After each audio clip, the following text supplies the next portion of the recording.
Okay, sounds good. Do you want to go ahead and share your presentation, Jonathan? Let's do it. And for folks that are here, as you can tell, this is a little more casual in style. What we're going to do is if there's a point in the presentation during one of these slides where you have a question, if you can put into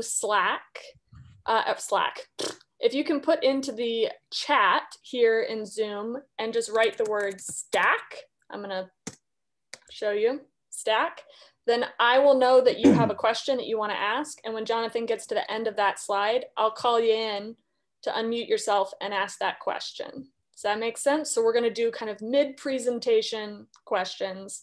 So if you have a question about something that Jonathan is talking about, you don't have to write out the question. You can just say stack in the chat, and then I'll call you in once he's done with that slide. Sound good? And if I don't know your answer, I will find it out and get back to you. That is the promise. Okay, so let's dive into it. I don't need to tell anyone on this call that this past year has been brutal. It has been devastating, and there is not a part of our sector that COVID has not impacted, and impacted to an incredibly large degree, whether you're a for-profit, nonprofit, individual artist, teaching artist, self-employed individual, you name it. When you look at for-profits and nonprofits, which are also oftentimes put together in some federal programs, even though they operate differently, but just from April to July, just those months, the sector lost $5.3 billion and 104,000 jobs, in 104,000 jobs. Now, if you look, that's kind of looking back. If you look forward, you see that according to one report, I think it was Hopkins, it's predicted that our sector will take longer to recover. Nonprofits in our sector, based on reserves and other things that they calculate, about 25.5 months for like a full recovery back to normal, if there is a back to normal. We, as you know, in the arts sector, we were the first to close and will likely be the last to reopen, although there are lots of reopening issues that we can discuss. Unemployment has been massive. The unemployment in December of 2020 was 264% higher than it was the year before that. Think about that. It's staggering. It's absolutely staggering. And we also have to recognize, and this is incredibly important, that even though the COVID crisis has impacted all parts of our sector, it has impacted some parts of our sector and society far more than others. BIPOC communities have been hit far harder than white communities have. That's clear by the statistics. So if you look at unemployment, for example, the unemployment rate for BIPOC artists is 69%. Think about that, 69. And that's 10 points higher than the unemployment rate for white artists. Think of the recovery, if there is even a recovery to talk about, as a K. Do I have to do it backwards? Yeah, like a K. So everyone was hit, but then some people are recovering really well, and some people are struggling even more. And so you see a gap. So it's a K recovery. It's not just everybody going up. Some people are actually going down as the gap gets bigger. And so that's affecting the arts community as well, as from racial equity standpoint, and geographically as well. We've got a question from Mary on this. Sorry, I'm feeling chatty. Are we going to get these slides? Yes, we will send you. We will send everyone these slides after this. Thank you. This is great info. Thank you. Yeah, that's good chattiness. That's good chat. But the impact is huge, and each one of you, of course, are living the impact in different ways. So we've had 6 rounds of COVID relief. I don't know if it seems like 6 rounds, but we have had 6 rounds of COVID relief. Started when it was hit hard with the Coronavirus and Preparedness Response Act We had the Families First Act. Those are largely responding to the medical side of it or the health side of it, family leave and things like that. And then the big one came along, right? And that was the CARES Act. And many of you have heard of the CARES Act. It was a giant influx of stimulus and relief into the sector. At that point, a lot of us were thinking, no, this will be done in 4 months, right? That this will be done in 4 months, that'll be it. It wasn't done in 4 months. And a lot of those programs expired 4 months later, which required some adjustments, some extensions, April to July, kind of some corrections and extensions. At the end of the Trump administration, December 27, there was finally what I consider, if coronavirus is the big one, this is kind of a 1.5, so to speak, in terms of money coming out. Some new relief provisions, some were extended, but it was still limited. And then, of course, as we know, just recently, the Biden administration signed the American Rescue Act. And we're going to take a look at that and give you a little bit more information about what that does. My son plays the drums, so you may hear that in the background. We actually gave him a set, so you may hear it quite a bit. The courage of you is just unreal. He didn't want to play the harp. I don't know why. So, so what we've seen then is we've seen 6 rounds. Now, what I think, and far be it from anyone really to speculate when it comes too much to politics, but it's really difficult to see another major stimulus relief package happening. Recovery, yes, but, and some people would differ here, but it's hard for me to see a round 7. And we'll talk about a little bit that later. I think we're going to see recovery legislation, particularly when it comes to infrastructure and job creation and workforce development, but it's difficult to see a 7th round of relief, although we may see some extensions. So let's break it down a little bit. So we're going to look at how the law impacts for-profits and nonprofits, and then individuals. Those are kind of the buckets that we're going to take a look at as we kind of look at what's available from the lens of who it affects. There's approximately, if you, I kind of drew a, let me get this here. Oh, you still see my screen? Yeah, we're still on the PowerPoint though. Okay, good. It's hard. There's so many different programs with these relief funds, and it can be overwhelming. There is an alphabet soup of acronyms that can be absolutely overwhelming. And the trick here is to say what perspective I'm coming from, so individual artists or nonprofit, for-profit, and then we're going to take a look at the streams of money coming down that you might be able to step in. It's like a ton of water streams coming down from the federal government. Each one is a source of money. Which stream do you need to step in? Which stream are you eligible to step in to grab some of that relief money? So that's one way to think of it, because it can be overwhelming, particularly with the programs that are changing quite a bit. So if you're a for-profit or a nonprofit organization, here are some of the options and how those options have changed over time. Look here. The first, which is probably the most well-known, is the Paycheck Protection Program. The Paycheck Protection Program provides forgivable loans, as you know, and it provides them through banks. Other Small Business Administration loan programs will provide it through, will provide it directly. But when it comes to PPP, you have to work through a bank. And Fifth Third is here, right? I'm sure you have processing applications. Many different banks have been inundated with this. They are forgivable. And so that is a very positive thing, but there's criteria for having it be forgiven. We've done, as an alliance, several webinars about PPP and SBA programs. We've recorded those, and chances are, right, Casey, we'll probably have another one in the future. So stay alert for that. If you want details, we can provide additional resources and links afterwards. The deadline is coming up. The new legislation allowed a second draw of PPP. So if you've received a first round Paycheck Protection Program, PPP, Paycheck Protection Program loan, if you've received a first round, you can get a second round. However, the deadline is March 31 of 2021.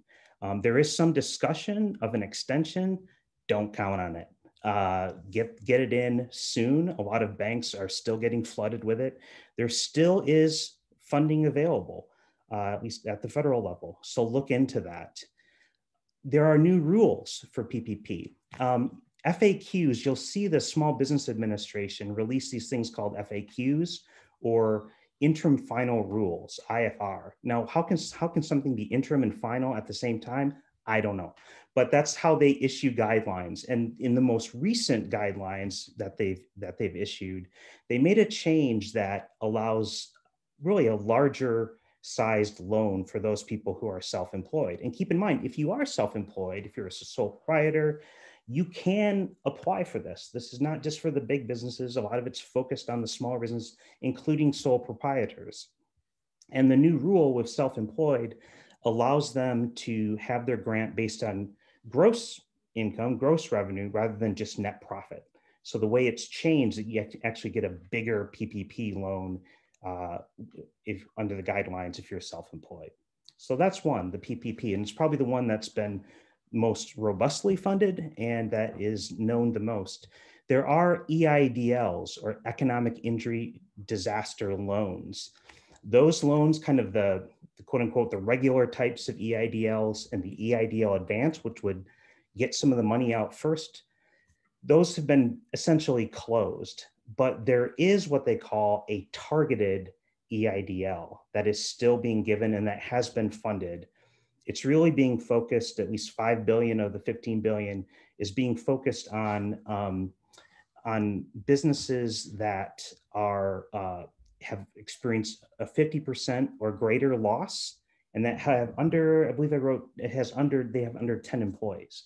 So the new targeted EIDL, it's narrower, but it's intended, as it's called, targeted, to focus on the smallest and the hardest hit. And then thirdly, there's the Shuttered Venue Operators Grant, which has received a ton of attention, and as well it should. There is 15 billion that was part of earlier legislation for the Shuttered Venue Operators Grant. The most recent law that was signed by Biden provides $1.25 billion more. This is a source of funds. They are grants, and they are for, as the name sounds, shuttered venues, but, you don't have to be someone who owns a venue. You don't have to own your own venue. If you have a main venue that you perform at and you're a performing arts organization, you might pay rent, you might lease it, you might be eligible for a Shuttered Venue Operators Grant. If you are a talent agent, you might be eligible. There are certain museums, even movie theaters, that can be eligible for shuttered venues. So it goes much further beyond what the name seems to indicate. And it's for nonprofits as well as for-profits. I don't think this money is going to last long. It's not. There's a lot of pent-up demand for it. There's huge need for it. If I had to guess, it's going to burn through this money pretty quickly. The Paycheck Protection Program, as I mentioned, goes through banks. The EIDL, direct from the Small Business Administration. The Shuttered Venue Operators Grant, direct from the Small Business Administration. Let's be honest, the SBA has struggled with this program. There's been inaccurate information on their website at times. There's been confusion. This is a brand new program for them at a time when they are developing many brand new programs, it seems. And let's be honest, our sector isn't a sector they're used to working with. So there has been a lot of trip ups. There's been some delays.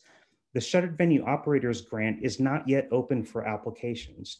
Word is that will be in April, next month, mid to late, hopefully sooner, but it's not up yet. One really big anxiety point with the Shuttered Venue Operators Grant that existed was the law said you could not receive a PPP and an SVOG at the same time. And the stress that, in fact, you couldn't even apply for them both. And so the stress that was causing of having one program not open yet, another program with a deadline, and you had to choose one or the other was exhausting. But this is where, a little side note, we get into federal politics. And that is, there's one thing to pass a law, but then it's another thing for the executive branch and the departments to interpret it. If they don't interpret it a way that you like, what do? You call up Senator Schumer and you say, listen, sir, please change the law. And Senator Schumer, who often wears a Save Our Stages mask, responded, and it worked. So now, not that it relieves all the anxiety, but now you can, yes, you can apply for both the PPP and an SVOG, and you can receive both. However, keep in mind that the amount of your PPP will be subtracted from your SVOG. So it's not like you get one on top of the other. Your SVOG is basically minus your PPP amount, but you can get them at the same time, and is oftentimes much, much better than or. And that's the case with the SVOG. We've got a question from Ben from Chicago Children's Theater. All right. Hey, Ben. Hi, we should say where people are calling from. I have Ben on the line from... Thanks for First calling, time, long Ben. time. What can I do for you? So this is a critically important development, and I agree how beneficial it is that they've offered up the option to do PPP and SVOG. Mm-hmm. But because of the nature of the restrictions changing and how people are going to be ramping up their work, our organization, when we did PPP round one, was able to take advantage of the EZ version of the forgiveness application, because very simply, we were not open during the entirety of the time. Mm-hmm. But with that all adjusting potentially, I just wonder, taking both and the complication about being able to apply for full forgiveness with all that matrixing of how many people you brought back and full-time equivalency and the rest of it. Mm-hmm. Do you truly believe they're going to still push their lack of extension on the eligibility of applying for PPP number 2, knowing that SVOG is sitting out there, not yet even birthed? I don't know. That's a really good question. Their rollout of this has not been smooth at all. And that's a very good question. There was an odd little thing in the guidelines that the Small Business Administration, I think it was like question 66 or something, that said, interestingly, when it answered the question, yes, you can apply for both at the same time and receive both at the same time. There's this weird little sentence that I'm still really kind of, and others are still trying to figure out, that says something like, if you get an SVOG, you'll be ineligible for a PPP after that. Well, the deadline for the PPP is before, so I don't know. So we're still kind of figuring that out, but one guess is that if there is money left over, it could be extended again. One of the hopes was that by allowing both the SVOG and the PPP, you kind of bring some PPP dollars into the arts sector kind of that way, and hopefully stretch the SVOG. But Ben, you bring up a good point in that it's a really complicated, timing is complicated, and it's really up to each organization to kind of sit down, look at the eligibility, look at your expenses, which ones apply to which, and really sit down and say, what's best for us? There's really no one right answer, unfortunately. So I wish I had a more straightforward answer, but we'll see. And a lot of it's up to us, right? If we think that an extension of the PPP or other changes are important, we can advocate for that and certainly put that on their agenda and push lawmakers to get there. Thank you. I hope that was helpful. And for a couple folks that have joined us a little late, just so you know, during this presentation by our wunderkind, Jonathan Vanderbrug, if you have a question during one of these slides, you can type stack into the chat and that'll alert me, and I'll pull you in at the end of that slide to ask your question. Jonathan, take it away. So we can continue with this Scrabble of COVID relief policy. And if we look at that, there's a fourth option as you sit down and look what's best for your organization. And this option is just not talked about enough. It's like kind of denial because it is a doozy. It is complex. However, the benefits of it is potentially very, very large. And that's the employee retention credit.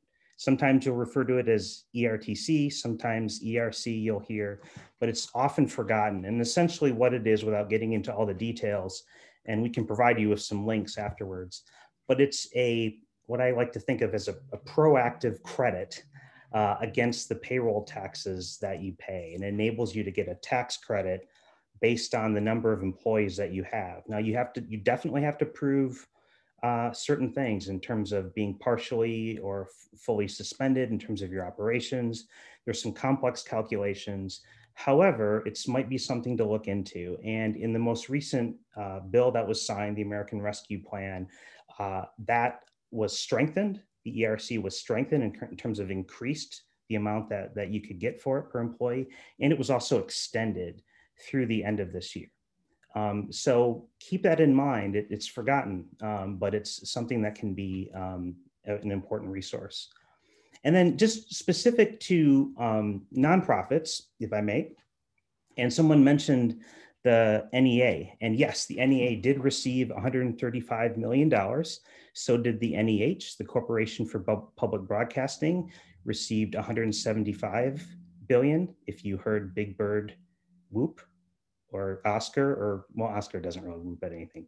If you heard Big Bird whoop, that was why they received the funding that it will be important to them. Now, when it comes to the $135 million to the NEA, as is usually a case, there's a mandate that 40% of those funds must go to state arts agencies. So 40% have to go to state art agencies. And so for us, that means some dollars going to the Illinois Arts Council agency. They will then take that money and they will then, based on their own timeline and capacity, will advertise grants that will go out. Last time, that's what they did.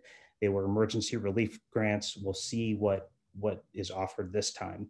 The other 60% then comes from direct grants from the NEA, direct grants into the field. I try to check in regularly with them, and it looks like late April is when they're planning to kick off that grant application process. So be on the lookout for that. Tax incentives for charitable giving, that was in the CARES Act. I did my taxes this weekend, and that was fun. But usually you have to itemize your deductions. You know, if you want to really wonk out, you got to itemize your deductions in order to take into account your charitable gifts. The CARES Act changed that so you can take a tax deduction for $300 worth, even if you take the standard deduction. And if you're a nonprofit fundraiser, you know that the tax law that was passed a while ago by the Republicans has shifted almost everyone over to the standard deduction. So 9 out of 10 taxpayers now take the standard deduction rather than itemize. So this above the line deduction of $300 for charitable giving is a big deal. It's not going to continue. If you're doing your taxes now, think about it for 2020. We will continue to advocate that it be the foundation for a universal charitable giving credit going forward. There is a bill I was checked the other day that would seek to do that, and something we're going to push for in the nonprofit community is pushing for. And then self-insured nonprofits. This will be the last thing we touch upon when we look at the organizational side. Nonprofits have the ability or have the option to self-insure when it comes to unemployment. What they say then is, instead of making regular payments into the unemployment insurance pool of the state, they do a reimbursement. If their employees become unemployed, they then cover it. Well, no one could have expected that COVID would happen. And now those organizations have enormous bills. For some of them, they are the largest bills. It's huge. They're on the hook for a lot of money that they didn't, and no one really could have expected. In the CARES Act, the federal government said that they would cover 50% of that. And that will continue to be the case through March 31. In this new act, they continue that support through the end of the year, but at 75%. And so that's big. So we've got a question from Mary. Yeah, Jonathan, the 40% from the National Endowment for the Arts that goes to state arts agencies, when you said that it would go from you to the Illinois Arts Council, or does it go straight to the Illinois Arts Council? Oh, no, not to us. I wish. No. Like the collective us, you were saying. No, it goes direct from the federal government. The Illinois Arts Council receives about $1 million every year on average in money from the NEA. The Illinois Arts Council agency does, the part of the Illinois government. It's not us. Right. That money will go to them. Okay. Directly, and then they will decide. Okay. Jonathan, can I just jump into real quick too? Hi, everybody, it's Claire. So I also think it's just important for us, and it is part of our constant advocacy conversation with the NEA. I mean, the way that this money was distributed last time via CARES was problematic, right? In terms of its equity and access issues. So we're really pushing both the Arts Council and the NEA directly on that direct distribution process and allowing access to folks that are not previous grantees of the agency or either agency, the state or the federal. The pushback from the NEA staff on that is the volume of applications, of course, that they will receive across the country. So there's a tension there that we understand, but particularly around issues of equity and the capacity. We're also pushing them to streamline their requirements considerably for this money and not have to go through the usual, federal painful grant application processes. So just so you guys know that we're championing your interests in all those spaces.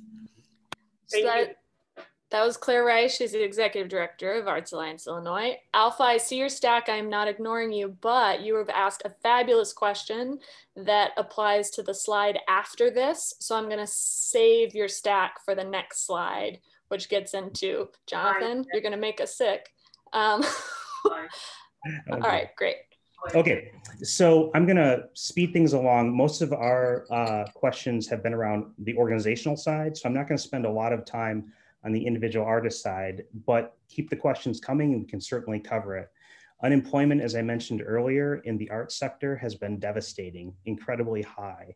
And so many of our artists have had to rely on unemployment insurance benefits in order to keep going. I always say unemployment insurance benefits because this is not a public handout. These programs aren't, and they shouldn't be thought of as that. Unemployment insurance is something that everyone has to pay into, and it's an insurance, and now it's collecting on that insurance in this very difficult time.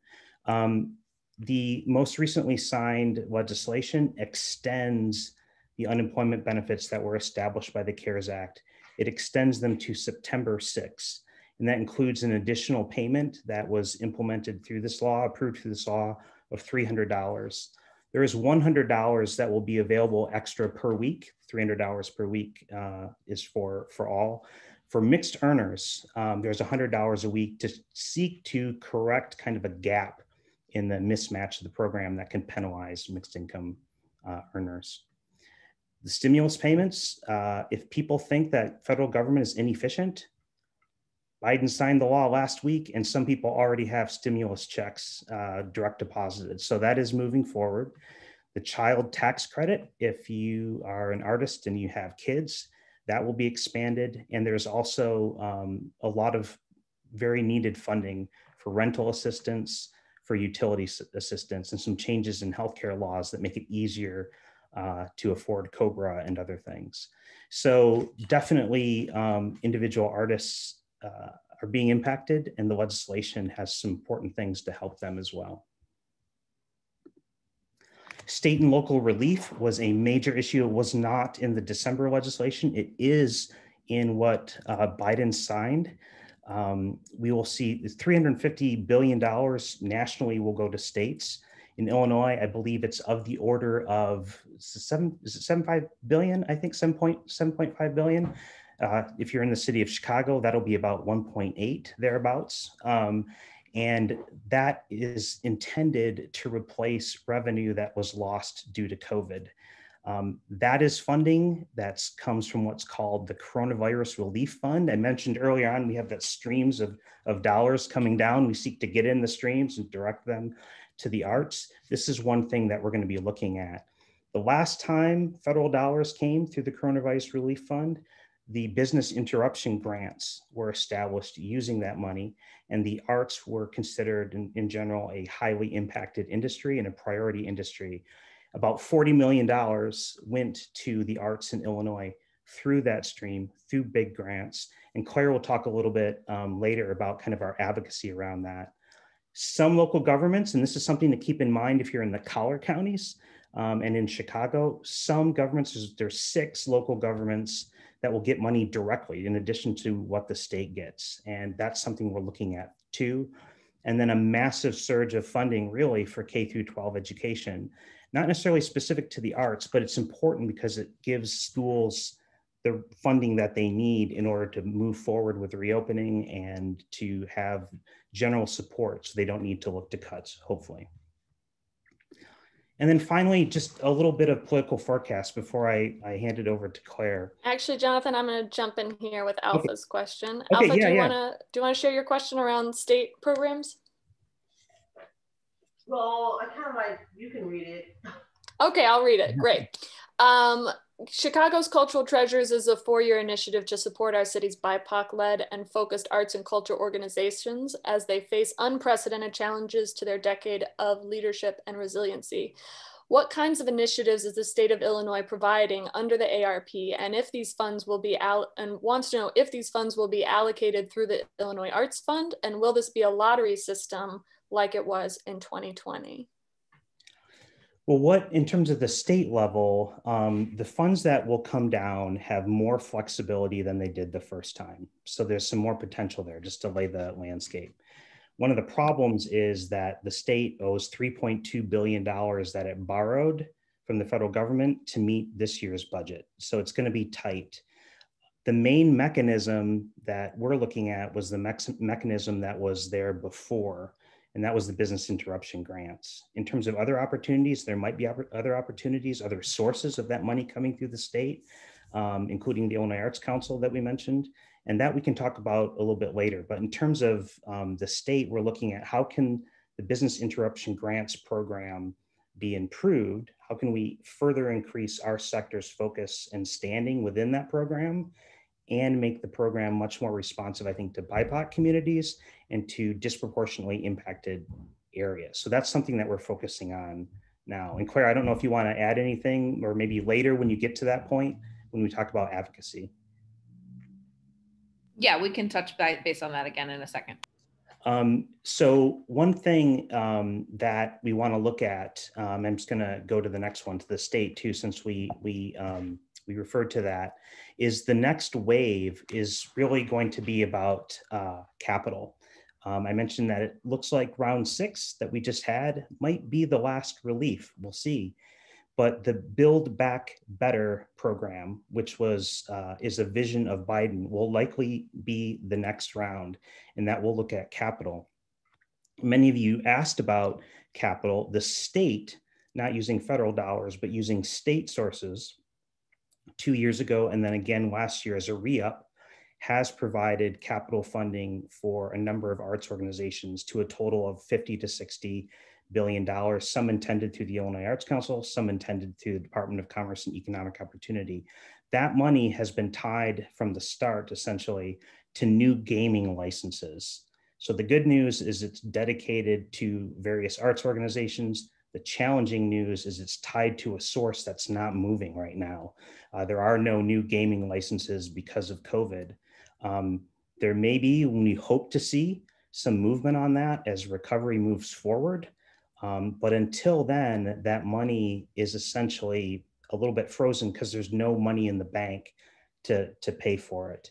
The other thing to keep in mind is that in order for many different capital funds to be released, not just in the arts, but across the board, it has to receive explicit approval, and line item by line item, by the governor in order to even be able to incur or obligate those funds. So it's something that we're staying in close communication with the governor's office on, that we're continuing to push on, and also trying to explore there other revenue sources that we could look at, which is a little dicey, but that's kind of the opportunity there. What we'll be looking at with the Build Back Better, as that legislation comes through, is to see what at the federal level we can direct towards the arts, or how we can prioritize the arts, including money that might come down to Illinois. So hopefully that's helpful, and also touches upon some of the capital questions that we have. There is a new opportunity, I think, in Illinois to build new relationships. As you know, Speaker Madigan, after a very long tenure, is no longer Speaker of the House. We have a new speaker. We have new leadership. We have a new chair of the Illinois Democratic Party. The median or mean, I think, time that a legislature has been in the Illinois General Assembly is now only 4 years. There's a lot of very, very new people who are just learning what it's like to be a legislator. And so now's the time to reach out and to make connections with them. Local, just really quickly, DCASE received a very sharp decrease in its budget, 49% cut. The city continues to really feel the pain of structural deficits. The CRF money that I mentioned will help with that, but will it make a long-term difference? We don't know. Claire will talk more about reopening, but I'll end with this. I'll end with arts education, in that a lot of arts education funding has been fairly stable because of the K through 12 dollars coming in.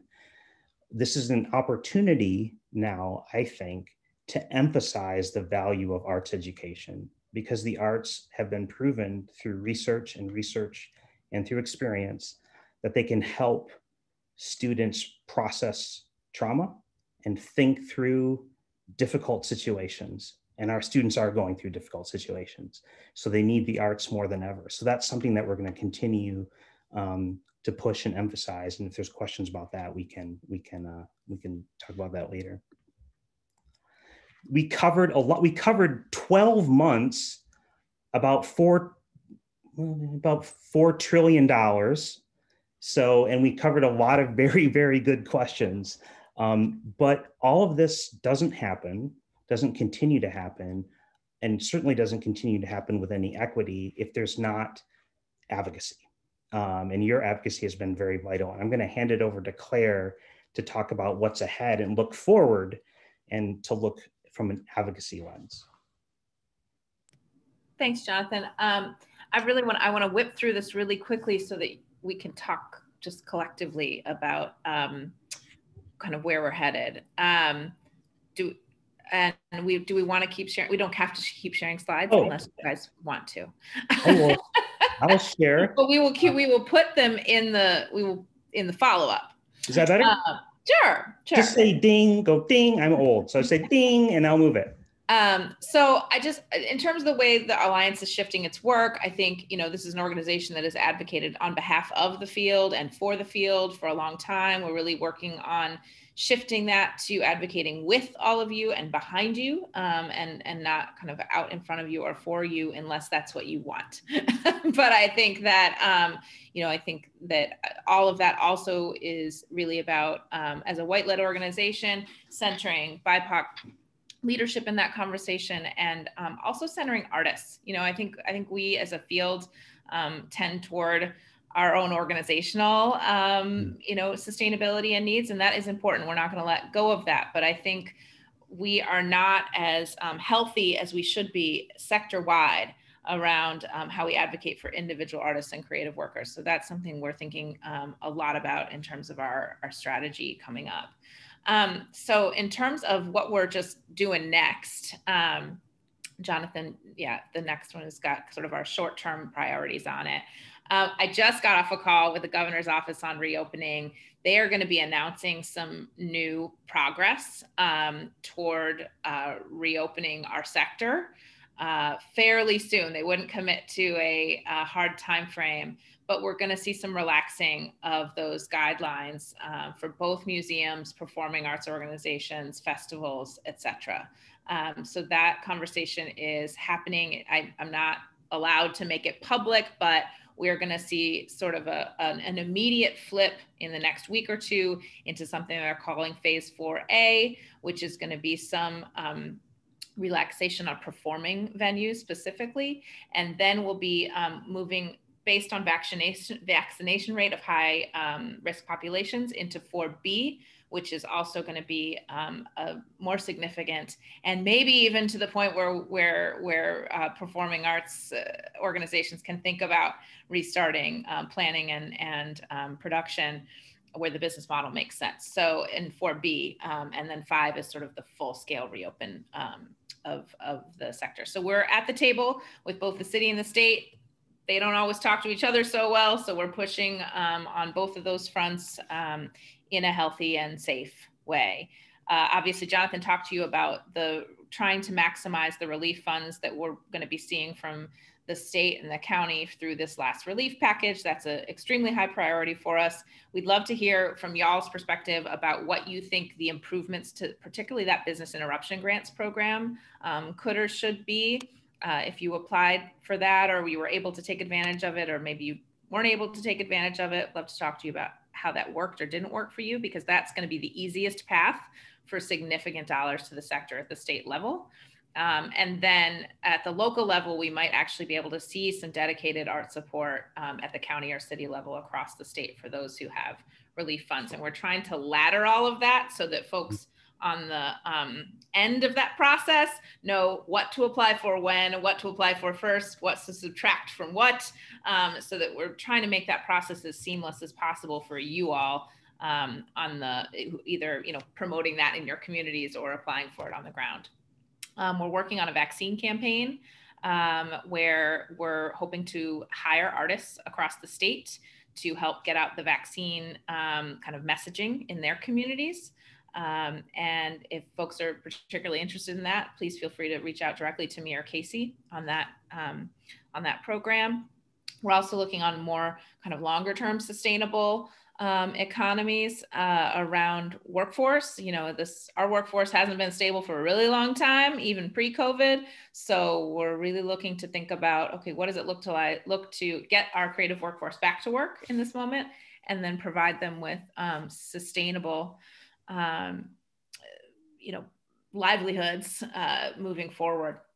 And then, as Jonathan mentioned, continuing to explore possibilities around capital. And then I would say medium to longer term, we'd really love to partner with all of you and our colleagues around the field. And we're going to be doing some more kind of targeted focus groups around medium-term policy agenda setting with all of you throughout the spring and summer to look at, okay, what does recovery and reimagination look like? What do we need to be fighting for, collectively? How do we set that agenda with you? And that will include both the strengthening of our local arts network around the state and in Chicago neighborhoods, and then reimagining our Arts Advocacy 101, which we're really excited about, which we're doing in collaboration with some fabulous artists and theater colleagues. So that's kind of where we are. It's a really important time for advocacy, and we need you all with us. So we'd love to hear both in that short term, what you're needing most from us, and how we can champion your needs with you at the state and local levels, and then kind of more longer term if there's anything else that we should be thinking about. Does anyone have any kind of Arts Alliance programmatic questions or questions about advocacy or anything that Claire just ran through? It's okay if you don't. It was a lot of information. You will be getting these slides after this, I promise. If you don't have any questions, we do have some questions for you. And as Claire said, this is really only just the beginning of these conversations. We're super excited. Oh man, I really want to talk about our new staff member. Can I talk about our new staff member right now? No? Okay, never mind. There's not a new staff member. I don't know what I'm talking about. Next week. Be announced next week. Okay, announced next week. I'm very excited about it, and is very much tied into the kind of next phase of these conversations and focus groups. A question from Alpha: has everyone sent a support letter to your legislator and senator? I have sent many support letters to my legislators and senators, for sure. And also, if you ever want to reach out to your legislators, you can always do it through our website. You can go to artsalliance.org, and there's an action center in the navigation, and that's where we have our most up-to-date policy asks for our, currently it's for our federal legislators, but soon we'll be getting additional actions up there for some state asks as well. So these questions are open questions. Sheila, I'm seeing you say that you're going to send these questions around to your colleagues in Springfield. I absolutely love you for that. That's fabulous. If folks want to take a couple minutes and type up any reflections on any of these questions that are really speaking to you, anything that you really feel like you have something to contribute, feel free to drop that in the chat. If you're like, whoa, Casey, these are big questions. It's a Monday afternoon. I need to go have my second coffee or my first cocktail. Totally understand. If you want to take this and go write us an email and send us some feedback in email form, that is also great. And so we've got three kind of questions here. The first one are, what are some policy ideas or issues affecting artists or arts organizations that you wish was getting more attention? What are people not talking about? What are the things that we're not talking about? What are the things that we're not pushing for that you wish that we were? What are the things that you just wish was more a part of the national conversation right now as we're moving through this kind of hopefully final leg of the coronavirus pandemic? Second question, related to these focus groups and our future kind of policy development, how do you or your members want to be engaged by us, by Arts Alliance, in the next phase of advocacy and policy development for the creative sector? Do you want to be part of small, intimate conversations? Do you want to just be on an email list and like look at a PDF every once in a while? Do you want to be like on the ground doing it with us, getting the tools in hand?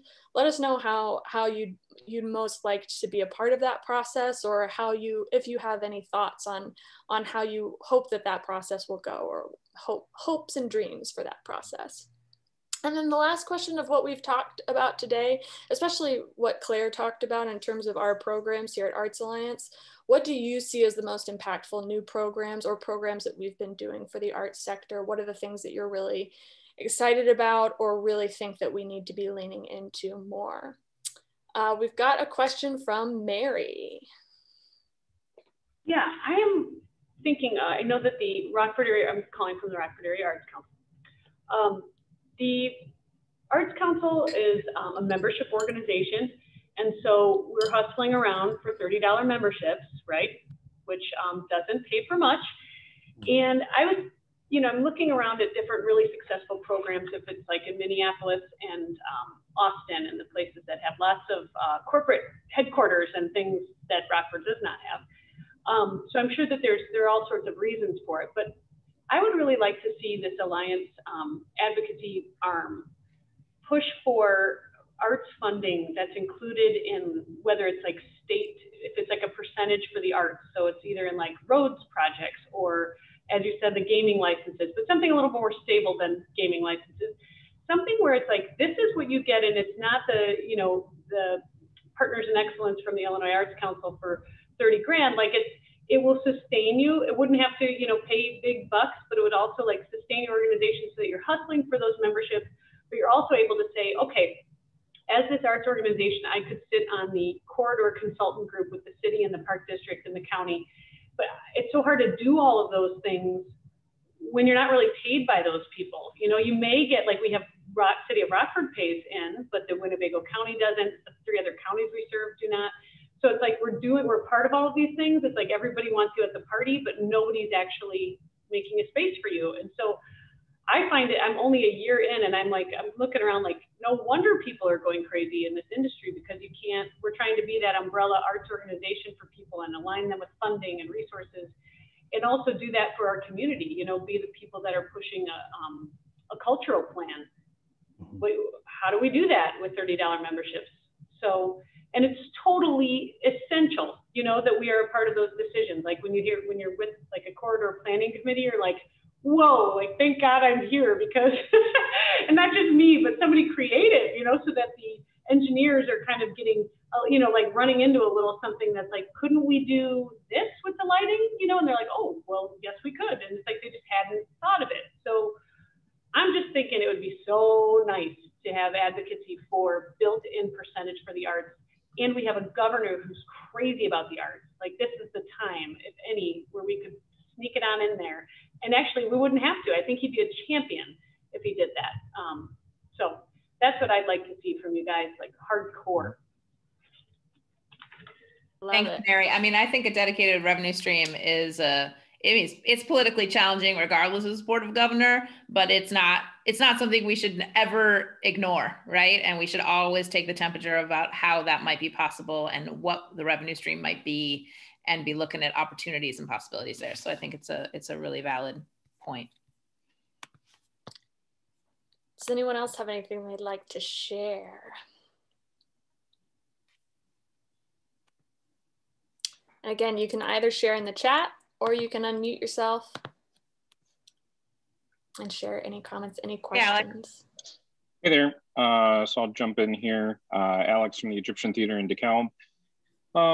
One of the things that, you know, I know affects a lot of us in the arts field, but one of the things that I keep finding when I'm talking with elected officials and even, you know, decision makers in the community that don't quite understand, you know, specifically about the performing arts field is, you know, if the governor opens everything up tomorrow, restaurants or retail and stuff within a couple of days are back to normal. Right. For us, we plan 12 to 18 months out. Yep. And not only that, but the artists that we engage with have 6 to 9 months backlog of stuff that they have to make up for that was canceled or postponed. So the reality of us getting back to normal is 12, 18, 24 months out. And I know Jonathan had that kind of on a slide earlier, but I think it's important to really hit home. So many people, and they shouldn't, don't understand our industry and the business side of it, and just think, you know, well, okay, next week we're going to open up capacity and you can start doing events again, and don't understand how long that's actually going to take to recover. So I know our fear here, specifically within our industry, is that America is going to move on and think we're back to normal, and some of us are going to still be struggling for quite some time to get back to normal. And how will we keep the attention of decision makers when the perception is we're back to normal? I don't know if that makes sense. I think it's a really important point that we're talking about in a reopening context all the time, Alex, but I think it's also really important for us to be just building that into our relief and recovery advocacy conversations in terms of funding mechanisms, right? Because what we need to do is build that in now, and those dollars in now for that runway, for that ramp, right? And I think that's going to be the key that we need to, because we can't be having those conversations when the need is there still a year from now. We have to have those conversations with folks now and really take advantage of the opportunities that we're seeing now, because as Jonathan said, that was probably the last relief package. So we've got to get some recovery, dollars that cover exactly what you're talking about, infrastructure changes folks have to make to get back to work, on-ramp changes. So I think it's really important. I would just add too, one of the things that we are working on at the Alliance is also a story bank, where we are recording and capturing people's stories of what they're going through. And Alex, I think you bring up a great point. This is going to be some intense education of the public and of lawmakers about how our sector is different in terms of how fast it can recover. And I think telling our stories about how we've been affected and what it takes to ramp up is going to be really important. Our society doesn't have a very long memory when it comes to things like this. And yeah, so it's a great point.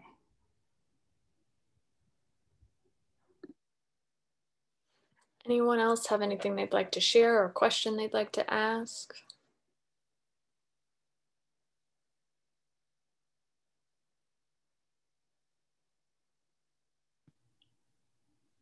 I also just want to thank you all for being here, and also say that we'll be hearing more from us. In addition to the policy agenda setting, we will be organizing some active federal advocacy conversations that we'd love for you to be a part of in the spring.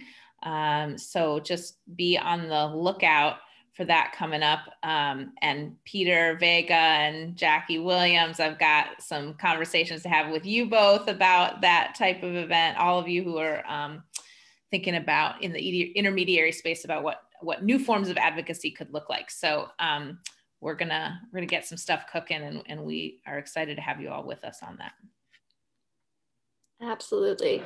On that, I will be sending out the slides right after this for you all to have. If you have any reflections that you'd like to share with us, feel free to email them. If you have policy questions, you can ask Jonathan Vanderbrug at artsalliance.org, or you can join his Friday office hours at 10 a.m.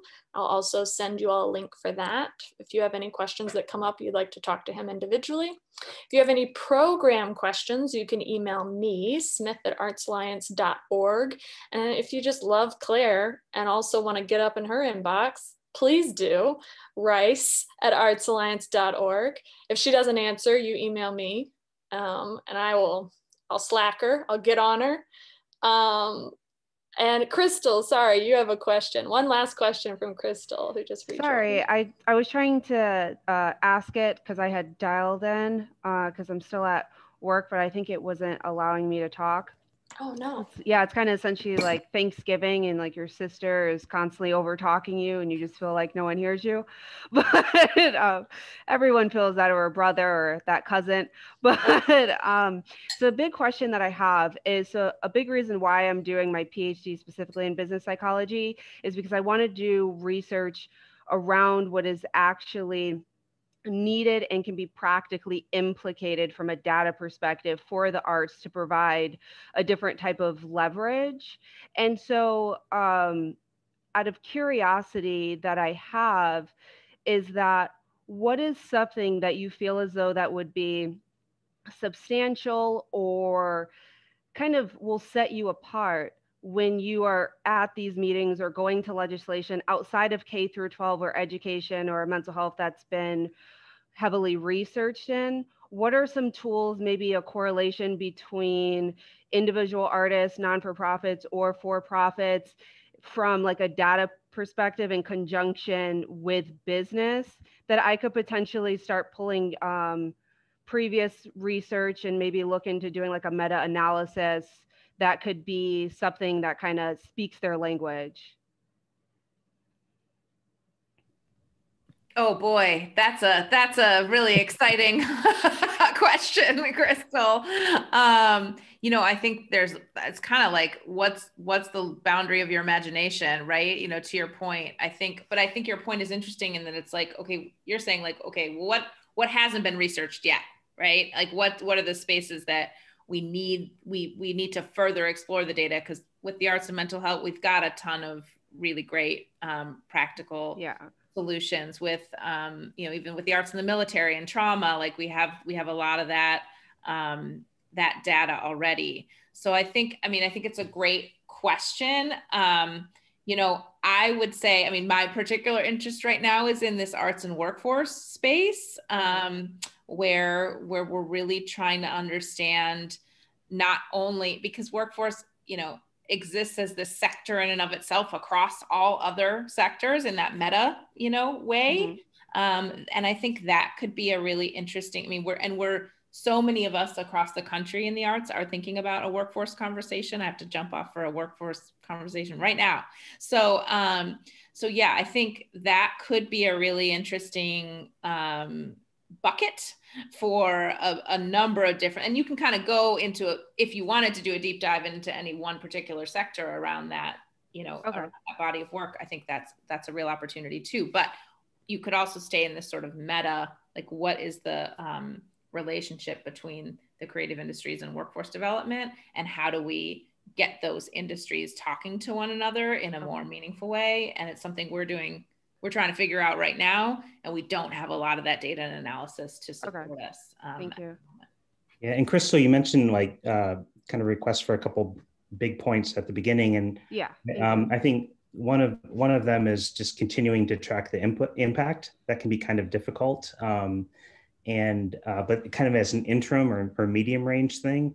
I get concerned that the overall recovery is going to mask a slower recovery in the arts. You already see reports coming out of unemployment beginning to recover a little bit, but that overall progress can mask our longer ramp. You know, how our unemployment our employment situation may not get better as quickly as the rest. So I think continuing to track both anecdotally, but also with data, what the recovery and that K part, like who in the art sector is recovering and who isn't, I think is actually going to be even more important than ever.